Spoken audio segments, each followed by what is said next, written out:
নীলাভ আকাশ, লাল লাল বালুকা পাথর আর মাঝের এই রাস্তা ধরেই আমরা যাচ্ছি অ্যারিজোনা থেকে ইউটার একটি ছোট্ট সিটি নবের দিকে। সেখানে আমরা মকি কেভ মিউজিয়াম ঘুরে দেখব। আপনারাও আমাদের সাথে থাকুন মিউজিয়াম ঘুরে দেখার উদ্দেশ্যে।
এখন আমরা আছি ক্লবের মুস কেভের মধ্যে।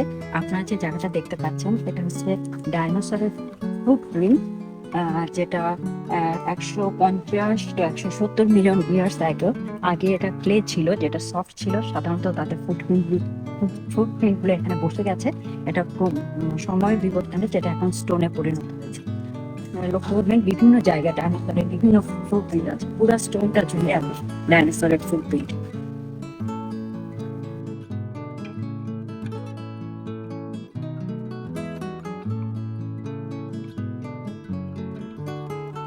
অনেক অনেক বছর আগে এই কেভটাকে এটাকে বলা হতো যে হলিউডের দ্বিতীয় একটা জায়গা সিনেমা করার জন্য। এবং এর আগে যে জায়গাটা আপনারা দেখেছিলেন সেখানে ছিল একটা ড্রিঙ্কিং এরিয়া, যে এরিয়াতে তারা বিভিন্ন অভিনেতা আসতো, তারা সেখানে ড্রিঙ্ক করতো। এবং এখন আমরা যেখানে প্রবেশ করতে যাচ্ছি সেটা হচ্ছে তাদের ড্যান্সিং ফ্লোর। এই ফ্লোরটাতে তারা বিভিন্ন সময় তাদের রিক্রিয়েশনের জন্য নাচ গানে অনুষ্ঠান হতো, সেই নাচে তারা অংশগ্রহণ করতো। আসুন তাহলে আমাদের সাথে আপনার ড্যান্সিং ফ্লোরটা এনজয়